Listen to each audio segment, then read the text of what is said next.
The PP plot shares many similarities with the QQ plot. However, the PP plot is utilized far less frequently.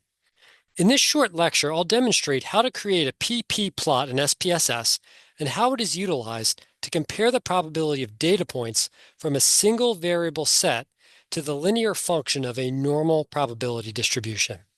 So here are our data observations, and to begin our analysis, we must select Analyze, then Descriptive Statistics, followed by PP plots.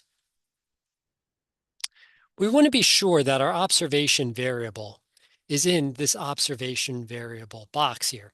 So select your observation variable, click this button here, make sure it's on the right, and then click OK. Now, what should occur is you should have some output in your output window.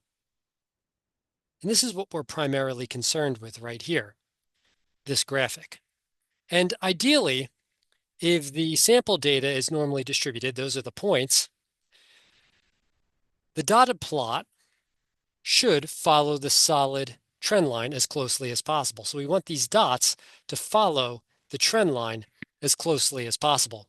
Now, while the PP plot plots the quartiles of a normal distribution against sample data, the PP plot, which is what we have here, plots the cumulative probability distribution of the sample data against a cumulative normal probability distribution. So in almost all cases, to avoid confusion, you should probably utilize the QQ plot instead of the PP plot. But really, you don't want to just utilize either of these graphics as the sole indicator as to whether or not data is normally distributed.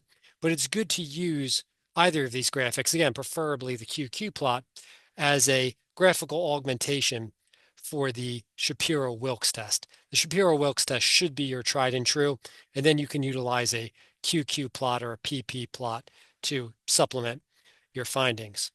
So with that, we're going to end this video. Please consider liking and subscribing if this helped you out. If you have any questions, maybe leave a comment. We're trying to get this message out to as many users as possible, so best of luck in your research. Thanks for stopping by, and until next time, take care.